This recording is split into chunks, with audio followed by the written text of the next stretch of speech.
Serdadu timah kecil yang pemberani. Dahulu kala, hiduplah 25 serdadu timah yang semuanya bersaudara. Hal itu bisa terjadi karena mereka dilelehkan dari sebuah sendok timah tua yang sama. Mereka tampil gagah dengan senapan mereka di lengan dan seragam mereka yang sempurna. Ketika tutup kotak mereka berada dibuka, terdengar pekikan gembira seorang anak laki-laki. "Oh, serdadu-serdadu timah." Itulah hal pertama di dunia yang didengar serdadu-serdadu itu. Anak kecil itu lalu menjajarkan serdadu-serdadu yang dia terima sebagai kado ulang tahunnya. Semuanya tampak sama, kecuali satu yang kehilangan satu kakinya.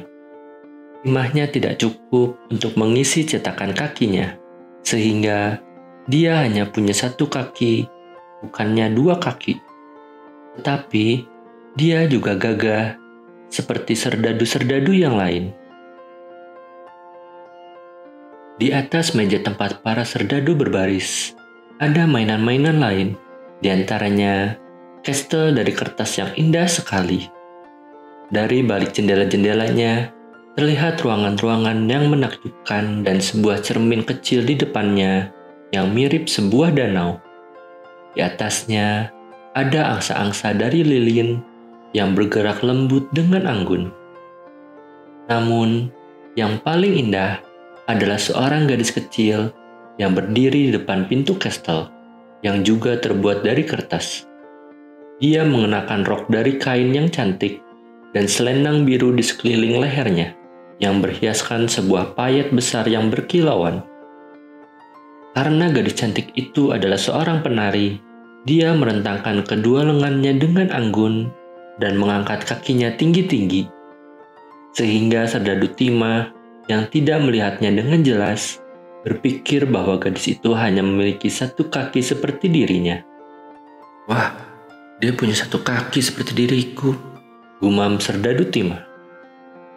Tapi tiba-tiba dia merasa khawatir karena gadis itu anggun dan tinggal di sebuah kastel. Sedangkan dia tinggal di dalam sebuah kotak bersama saudara-saudaranya. "Tidak masalah," katanya dalam hati sesaat kemudian. "Aku harus berkenalan dengannya."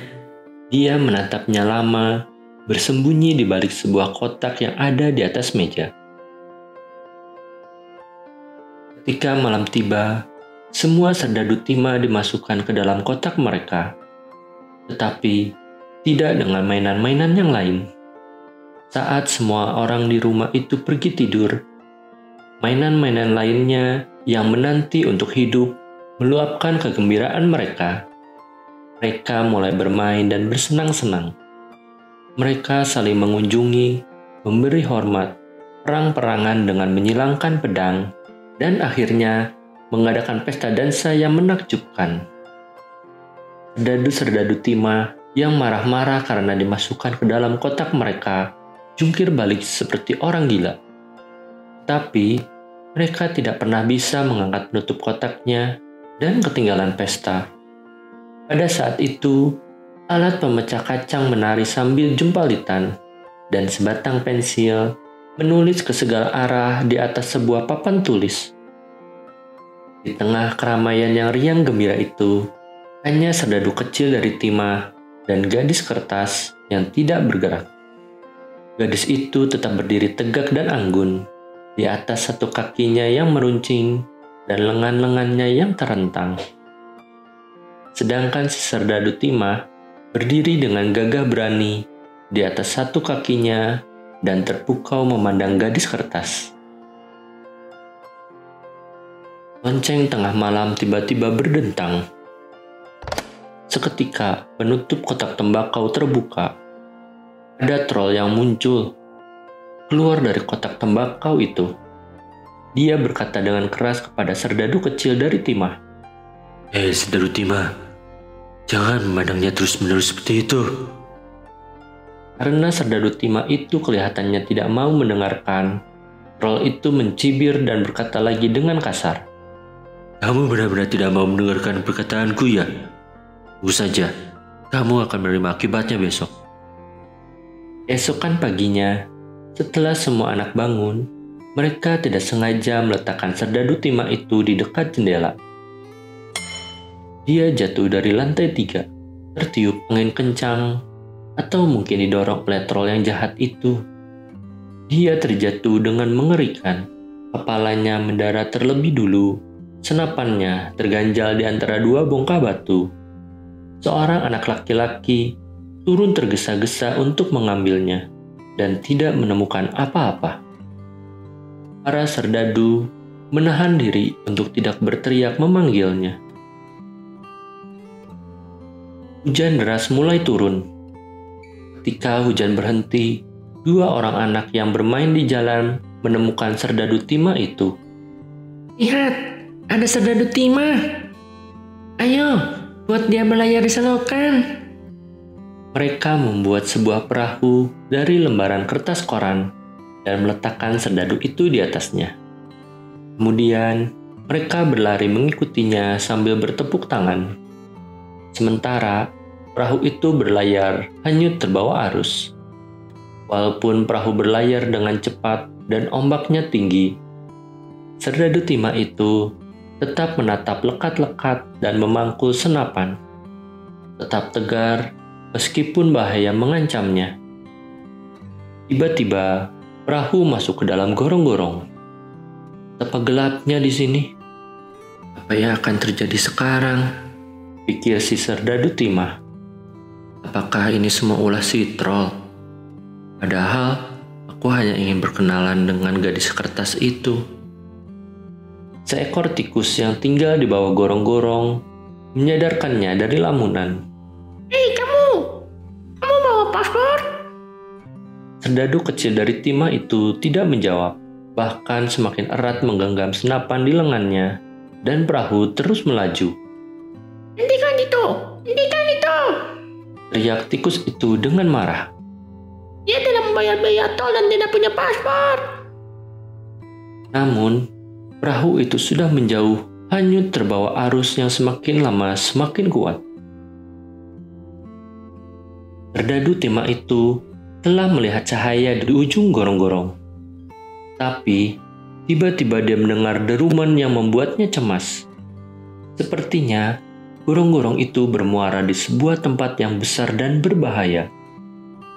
Perahu kecil itu jatuh menukik terus ke bawah, lalu berputar-putar sendiri sebelum kemasukan air dan tenggelam.